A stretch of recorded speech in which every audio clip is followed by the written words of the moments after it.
Good morning, everybody. Welcome to part 2 of the update 48.4 Spellcaster revamp. And today, the build you're going to be receiving is Artificer. That's right, Artificer Spellcaster. Now, I actually don't have an Artificer Spellcaster build in my repertoire previously, although I have played it. One of the things I've always loved about Artificer Spellcaster is that they're very focused on lightning. The rune arms do a lot of damage when you actually focus on your spell power, and some of the spells like Tactical Detonation are just cool. Plus, Artificer's always been focused around repair, and I feel like repair is one of the underserved spellcasting types in the entire game. Season's Herald, Apothecary, Radiant Servant, and Beacon of Hope trees all give bonuses towards positive healing. But where's the repair? Now you might say, oh, well, there's Renegade Mastermaker, a tree that was added a few years ago. And yes, Renegade Mastermaker does exist. However, it's very important to recognize that the Renegade Mastermaker tree actually is split sort of 50-50 between healing positively and repair. Yes, it does have a Reconstruct spell-like ability, but that Reconstruct spell-like ability is exceedingly expensive, and honestly is something I can never really recommend any Artificer take. It barely costs less than the actual spell itself, and you rarely need to cast 2 of them in a row. The tree could have benefited from having a actual just,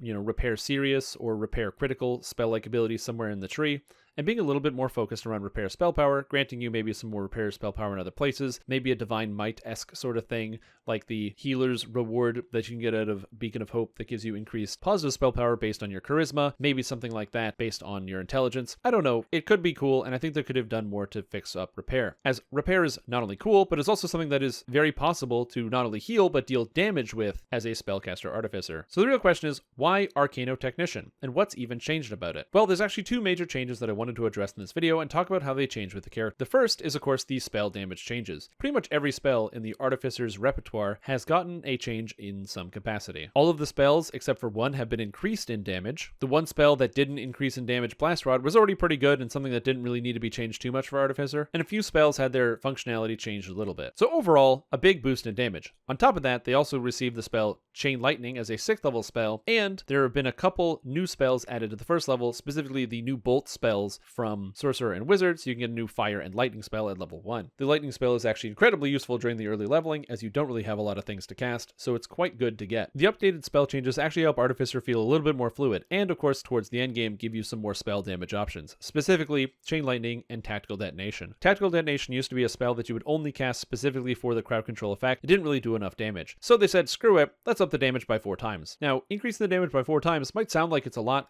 but remember, you weren't really casting it for damage previously, and so now, it's pretty good. It's around the level of damage of a Delayed Blast Fireball you get on a Sorcerer. However, the upside is that it knocks down targets, and the force damage is non-resistible, which means that monsters are unable to make any type of save against the force damage. The downside, of course, is that force damage is harder to scale than other damage types, since getting the right kinetic lore and kinetic spell power is kind of difficult. The second big change, of course, being Chain Lightning, granting you a high damage spell right out of the Sorcerer Wizard playbook. It's really powerful. I wish that they got a new spell of some kind that felt more artificery as opposed to just getting Chain Lightning, but I'll take Chain Lightning when I can get it, as it's a very powerful spell in this list. Now, the second big change actually happened in the enhancement tree. This was 2 things that came together. First, there's the Lightning Mote's spell-like ability. That used to cost 2 points per rank for a total of 6 points, and now it only costs 3, which effectively saves you 3 points in the tree. Since you're always taking it, you need all the spell-like abilities you can get. And the second thing is a new enhancement that now makes it so whenever your rune arm makes contact in damage with an enemy, it strips their lightning immunity. Artificers were struggling for lightning damage immunity, and with the buffs to Tactical Detonation, you can go over and around that. However, with this ability, now as long as you're using a rune arm properly in combat, you're able to hit monsters with lightning damage the entire time. I really like the change here because it enforces both the use of the rune arm, which is something that I think a lot of artificers don't do often enough, and the rune arm actually adds a huge amount of damage. It just requires you to actually use the damn thing,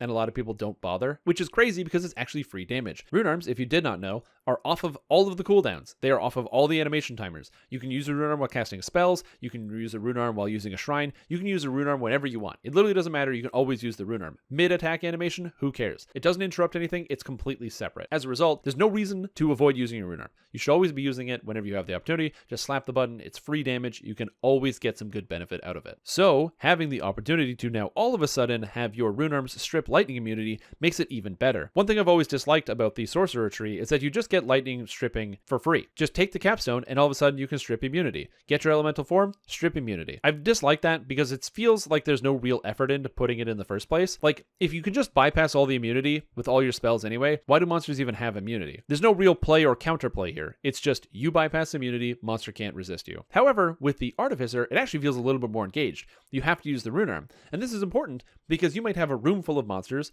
that you want to remove the immunity from, say like a big clump in front of you, but you may have a single target damage rune arm on because it helps you out with your single target damage. You'll have to change and alternate your rune arms in combat a lot more frequently, which makes the character class interesting as a whole. You have to think about the actual area of effect of your rune arms, how many targets you're going to be hitting, and even what type of damage you want your rune arm to be doing. So this is all important. It is an important note that it doesn't matter whether your rune arm is lightning or fire or cold or whatever. As long as the monster gets hit, it removes the lightning immunity, so you don't need to have a lightning rune arm. It's just any rune arm hit at all. My character only used fire rune arms because that's all I got, and yeah, that was great. So what do these two changes mean for Artificer? Well, I took this character, Whip Whap Zip Zap, great character name, and I took him all the way up to level 20. This character leveled primarily on Reaper mode. Again, it's not something that I love doing on First Life characters, but I said, hey, you know what? Why not challenge myself? This character is a brand new First Life character, no items, no nothing. No tomes. The only thing I got were ship buffs for my character to make it convenient instead of having to just ask people all the time for ship buffs, because everybody pretty much has the opportunity to play with them. I got no items from my shared bank, no items from any other characters. It was just use what I find. If I found it in a quest, if I got it from a quest giver, I could use it. If I could get it on the auction house with the gold that I had, it was fine, but everything else was fully off limits, and I just went with it. I also played as a half-elf, and I took the Dragon Mark because I wanted to test it. The Dragon Mark is bad. Don't ever take the Dragon Mark of Storm. However, being as a half-elf, I got access to the Warlock Dilettante, giving me additional fire damage on every single spell cast, which was quite good. So how exactly did the character perform? Well, to get started, at the early levels, it was a little slow. Not having access to the rune arms that I wanted, my character had almost no rune arm damage, and of course, you don't really have a lot of spells at the early levels, so it's always slow on an Artificer. Pretty much any spellcaster is going to feel slow, and Artificer felt especially slow until level 6. However, the absolute second I got level 6, I had Blast Rod, the spell, and Blast Rod, the spell-like ability. And let me tell you, the second I got those spells, I started ripping through quests like it was nothing. Leveling extremely quickly on Reaper mode, burning through quests, it felt amazing. The only time I actually started to slow down was when I hit level 11, and I started doing level 9 quests. The Reapers then gained a little bit of extra stats, moving from about 400 health to 1500 health at that level range. If you don't know what I mean, check out my video about Reaper breakpoints. That explains what the levels are. I'll link it up top there if you want to click on that. But that being said, it was still really fun to play, and once I hit level 12, having all my spell-like abilities, my character felt really strong. Even though sometimes the damage didn't feel the absolute best, one of the benefits I did get is that the spell-like abilities allowed me to cast so many spells, I was just like a machine gun. In fact, in a lot of times, pretty much every quest, I was top kills because I just pump out so much damage and it's so much AoE. You're just taking monsters down all the time. Even against a single target, you're doing okay. However, not everything is perfect for the Artificer. There are a couple things that were a bit of a drawback. Number one, my character was slow. I needed to find a speed item to move faster because Artificers get no movement speed effects naturally unless you go into Battle Engineer, meaning I was slow and plodding around everywhere, with people just running past me all over the place. Second, healing is also slow. You can heal using your healing potions and you can heal other people. However, it is a very methodical process, is you have to wait for a long wind-up animation. It can be quite irritating sometimes, so one of the benefits of turning yourself into a construct with Construct Essence Feat is that you're actually able to just cast quickened reconstructs and not have to worry about it. And then finally, because of this slowness, it was actually a little bit slower to level than my Bard. It was faster than my Bard because I had the VIP bonus XP and the anniversary bonus XP that was going on right now over the past couple of days. So I actually leveled this character in 3 days. However, it did level actually slower in quest than the Bard, but it was still really fun and it was very enjoyable to play min-maxing with the rune arms. Now, of course, the big question, how did it feel in Sharn? Sharn is usually, for me, a character ending spot, where once you get to Sharn, the monsters are way too strong, and everything has evasion, and it just feels bad. And, well, yeah, kinda. I was able to get through Sharn. We did it on Reaper mode, but I think that if I was soloing, I wouldn't have done as well. I think I would have had to drop down onto Elite difficulty, which I didn't really feel with the Bard, although the Bard has better mana management than the Artificer. However, in a small group, the Artificer was able to pretty easily work its way through Sharn and kill most monsters, and especially once I got up to level 18, it started to feel really, really good, even in Sharn. Tactical Detonation does most of the work. You drop 2 Tactical Detonations and pretty much every single group dies, so there's no real complaints there. As you move into epics with this character, you can expect to have good results with it. I did play around with the Artificer on Lamania beforehand on epics, and I soloed through some R5s, and it felt pretty good. It wasn't as fast as some other characters, because again, you're lacking in some of that single target damage, but your AoE crowd control with Tactical Detonation is just too good, and honestly, I think that you don't really need anything else. Grab a friend, crash your way through every single quest on Reaper 5 at level cap by just casting Tactical Detonation over and over and over, and then once you get to the end, let them kill the boss for you with some good single target. Now, if you want to help me decide what characters to play next, what races to play next, make sure you check out the live stream at twitch.tv/Strimtom, where all the time I get to get help from people who are giving me little bits of advice, and I'm also dropping pearls of wisdom on people, and we find sometimes hilarious bugs, some of which you'll see later in this video. Now I'm going to turn it over to me to show you exactly how to build one of these characters. When you're heading home from work, if the only thing you can think about is electrocuting every enemy you see, then Arcano Technician is for you, and I want to show you exactly how to build it so you can be as successful as I was during the heroic leveling process and possibly into epics with this build. Now, this character is Whip Whap Zip Zap Arti Party, the level 20 Artificer, pure Artificer. It's essential for this build for a bunch of reasons. Number one, the capstone gives you additional intelligence, and number two, rune arms, which increase your damage by a huge amount, as you can see here. My rune arm firing is actually very essential for my character build. It makes the damage come out a lot easier, and you need it for stripping monsters of their electric immunity, and that skills all off of Artificer level. So if you actually want to build this, intelligence is your main stat. You want to grab as much intelligence as you can. But then you might say, okay, well, why are you playing as a half-elf? Well, I'm doing it for two reasons. First, for some reason, I'm letting the people in my Twitch chat decide what actual race I should play. I don't know why I decided to do this, but it's worked out pretty well because I've learned a lot about some of the different races I've played with spellcasters I wouldn't normally choose. Specifically, as a half-elf, you can choose a dilettante feat, which is like kind of a specialization in an extra different character class. As a half-elf dilettante feat, you can choose Warlock, which gives you a little bit of fire damage on every single spell that you cast. For whatever reason, this spell damage scales with your level and also scales with your spell power, meaning it actually ends up doing a lot of damage throughout the entire process. It's very, very strong, and it's pretty fun to play around with, and it helped this character a lot. However, to get that, you need a 14 intelligence to be able to take that feat at level, or not intelligence, charisma, to be able to take that feat at level 1. So we had to start with a 14 charisma. So 14 charisma plus a 18 intelligence, because it's my most important stat, and then the rest was into constitution. Pretty much all you need for this character. It's not too bad. As we move into the skills, this is an Artificer, so you need to make sure you have all the Artificery skills. Disable Device, I took Haggle, Open Lock, Repair, Search, Spellcraft, Spot, Use Magic Device. Those are the main ones. As it leveled up, I got to put more points into intelligence, so I started to take balance as well. Not as important as this other stuff, but it's still pretty good. Now, Artificer gets a lot of bonus feats, and I tried to take my feats, as I was leveling. But you don't get a whole bunch, or a lot of the Artificer feats don't cover off a lot of the feats that you want. Very specifically, you want the spell focus feats and the magic or mental toughness feats. Artificers don't get a lot of spell points, and they don't get the highest DCs, so you need these feats for spell focus evocation, greater spell focus evocation, and what have you. These feats, unfortunately, are not Artificer bonus feats, meaning that you want to make sure you actually take them as your mainline feats. With your Artificer bonus feats, you can take all your meta magics, which is pretty much what I did. I started with Maximize, then moved into Quicken at level 4, took Empower at 16, and Heighten at 20. In the meantime, for my level 8 and level 12 Artificer feats, I took Construct Essence at level 8, which then allowed me to start to repair myself, but most importantly, improve Construct Essence, which as an Artificer allows you to effectively be like a Warforged and fully heal yourself. It's really cool. You don't have to worry about casting actual healing spells. You can just repair, and it's very, very useful for that purpose, since Artificers do get access to stuff like Reconstruct, where by the press of one single button, my character is all the way back up to full health. I also tested out the Least Dragon Mark of the Storm, which I'll talk about a little bit more in a bit. It's the half-elf Dragon Mark, and it has some synergy with lightning. On top of that, the lightning spells that it actually governs got rebalanced and buffed in this patch, so I want to know how that works. We'll talk about that in just a minute, though, when we get to the actual enhancement trees.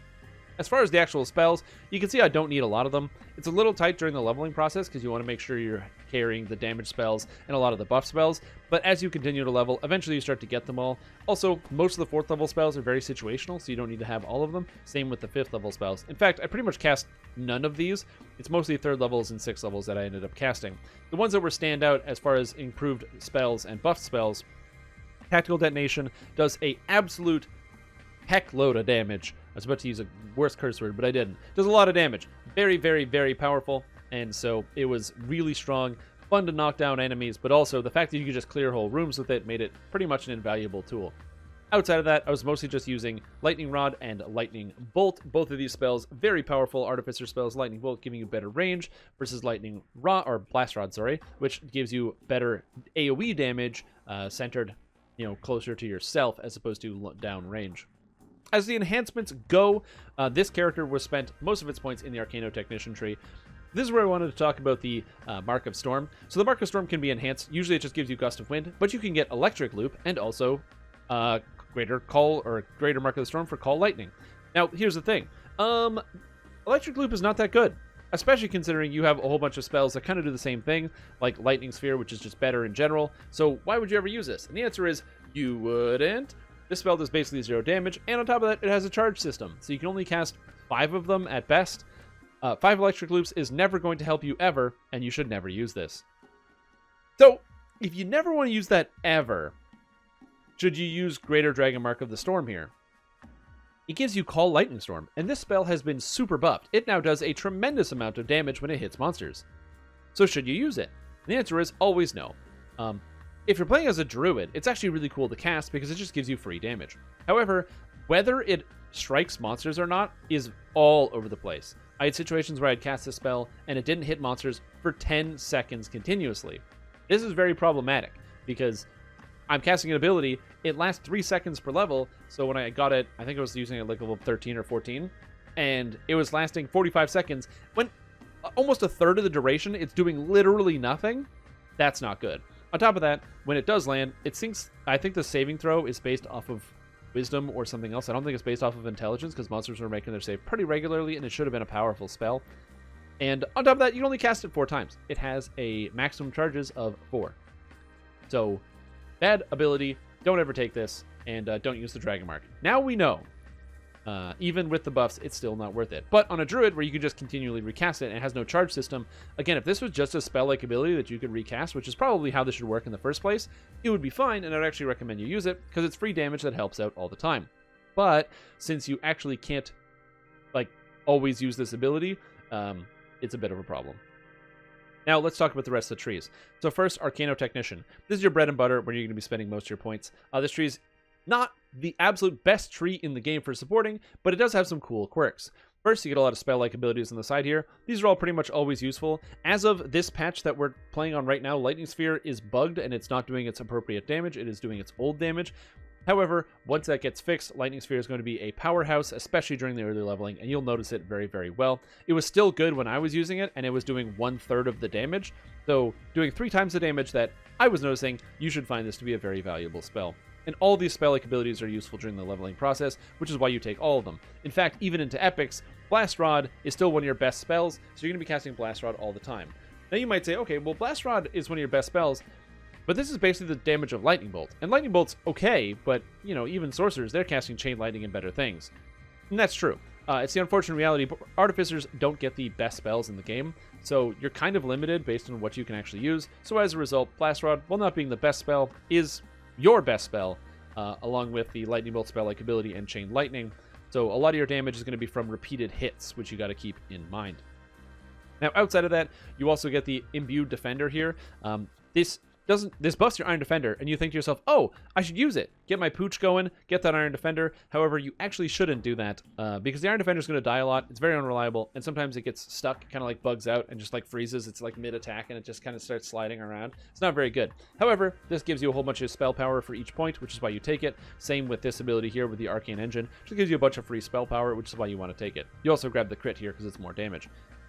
Then, up towards the top, you have a bunch of new abilities that you want to pay attention to, specifically Charge Recoil. Your Rune Arm shots now strip electric immunity from enemies, rendering them vulnerable to electric spells. This is essential. Before, since Artificers are pretty much electrical-based spellcasters, it made it really difficult if you couldn't strip electric immunity from monsters. Think of a quest like the Lords of Dust Chain. You've got Hezru, which are immune. You have the Jarliths, which are immune. You have Dretches, which are immune. You have the Dragloth that is immune. You have so many monsters inside this dungeon that are immune to lightning. It is an absolute nightmare. And as you get further into the Demon Web and other quest chains, this problem does not go away. And now that you can strip immunity with your Rune Arm, it means, one, you're encouraged to always use your Rune Arm, so you'll start to realize how much damage this thing actually does. And on top of that, maybe you need to swap in combat. When fighting a single target, it's fine to use a single target rune arm, but if you're fighting big packs and you want to strip away the immunity, you need to use an AoE rune arm. It's important to note that this effect does not care what type of rune arm you're using. You don't need to use a lightning one. I only used fire rune arms because that's all I got to drop during my entire leveling process, so that's what we have here. And then, of course, you take Evocation Focus, which is really good, extra spell power from Arcane Mechanism, and then Lightning Bolt's a spell-like ability, a very powerful spell. You want to cast this spell first because it makes monsters take more electrical damage after hitting with your rune armor, of course, if monsters are immune. So it's pretty good. You get a lot of good stuff in here, and it's fun to use. A big point is Palliative Mixture. This is a spell. It's like a little vial that you can throw that adds temporary hit points and temporary spell points. Now, this might seem kind of weird, temporary spell point vial that you can cast as well as temporary hit points. But the cool thing about it is that these temporary hit points and spell points, they apply to everybody, and the temporary spell points is way more than the 5 that it costs. As a result, you can use this and then cast like 2 or 3 free spells, and then go back into Palliative Mixture later, making it very useful. Outside of just the Arcano Technician tree, you're going to be working in Renegade Mastermaker for the most part, picking up just all the tankiness. All the cores for extra health, Constructive Conduit for extra health, you got the Easily Fixed for Repair Amp, you got Repair Amp, health, Physical Resistance Rating, Armor Class, Embed Component for some even more health. Again, health, armor class, defense, very useful. And then finally you have Battle Engineer over here, picking up infused weapons, so you get stable charge tier 2. If you've never used a rune arm before, rune arms charge up when you actually have them, so this is my total charges. The stable charge is basically each one of these is a tier. Stable charge, or your charge goes down when you're moving. So when you're running around and doing things, your charge is going to go down. It's not doing it for some reason, but... So as I run around, it goes down. However, it stays at a stable of 2, so it can't go lower than that, and the charge determines both your damage and the actual variety of effects that you might have appearing on your actual rune arm. So that's important. Now, speaking of rune arms, let's take a look at gear. So this character, I did it as a use what I find sort of build, so I wasn't actually taking anything from my shared bank, anything from, like... any different source. I was just using what I picked up in quests, and if I had platinum, what I could buy with my platinum on the auction house. So as a result, my gear isn't fantastic. I got a Barovian Scepter, which I got for free, carried me all the way up to level 20. I'm using the Suppressive Fire rune arm. I picked up this rune arm in Ravenloft very luckily. Rune arms are hard to come by, and most of them come from the ends of quest chains. So rune arms are a little bit difficult to get on your first playthrough, but you can get them, and this rune arm pretty much carried me through the rest of the game, dealing a whole bunch of damage. At first I was like, oh, how good is this rune arm? So I put it on, I think at level 14 when I got it, and I was doing a little bit of damage, and I charged it up to charge tier 4, and I started hitting monsters for 500 with my rune arm, and I was like, oh, right, I forgot, rune arms, very cool. Outside of that, I had a bunch of the Ravenloft gear actually get passed to me by other players inside the chest while we were doing them. So I have a Ring of the Nightfall for some extra intelligence. I got a Key Lock Ring, which gave me all of my open lock and disable. Very handy. A nice thing about this character is since you're intelligence based, you're usually going to be able to do traps even without items, but you might happen to need more intelligence, so getting like potions of Fox's Cunning or potions of Heroism, but for the most part you should be fine. Gauntlets Near Arcanum, just something that gave evocation focus and mana. I don't need the charisma or the insight or the quality charisma, but it was good enough. I got a speed cloak to help me move around real fast. I had dodge belt, I think. Yeah, look at that. That's kind of cool. Sheltering 11 boots that I bought on the auction house for level 8. I got these lore field pack banners for Insightful Con 2 and Physical Sheltering. Not too bad. This chest plate, I found it at 11, and I was so lucky. It was a Fortification 67. It's not full Fortification, but since I have Construct Essence, that's a free 100% there. So my character is actually chilling at... Wait, Construct Essence doesn't give you Fortification? Well, ignore me. Anyway, I got these goggles of Insightful Disabled Device. These are the best things I could come up with. Intelligence 8, I found this during Sharn, which was so happy. I had an Intelligence 5 before. That was cool. I got this Warden's Crime Pendant, and I never got a trinket, so we're using the Power of Evidence trinket you get if you bought the old Half-Orc pack, which gives you +1 Strength, Dex, and Con. Not the best. So this character never really had the best gear for the leveling process. I just used whatever I could pick up, and I leveled through Reaper mode. I did a lot of quests on Reaper mode, and in fact, I got trapped with a group of fun individuals, and we did quests on Reaper 8 and such, going through Giant Hold. It was fun, especially in heroics, but this character actually did a lot of work. Number one, most of the time I actually cleared off the kills and was like number 1 on kills, even in some of these higher Reaper quests. And the reason is because you just have a lot of really good AoE. Your Blast Rod is fantastic AoE, and once you start using it, you'll notice it. Lightning Bolt just does a lot of single target damage, and you'll notice this character in heroics does really good single target damage, especially if you can stand still to charge up your rune arm. On top of that, Tactical Detonation is a beast, and getting it, it's the first spell you should take at level 15, being so strong. I was using it all the time to clear off packs and do a bunch of damage, so even still that we were playing on this higher Reaper difficulty, my character could do something as long as I had the DCs to support it. And that's the hardest point, that's the hardest thing about this character, just being a general first lifer and being an evocation caster. Evasion is a problem, and you'll have to deal with it somehow. There's no real good way to deal with it, except Magister. So for this character, if you don't have a lot of past lives, I recommend you play in Magister for the most part. It feels bad not to go Draconic Incarnation and pick up all that juicy Draconic Incarnation stuff.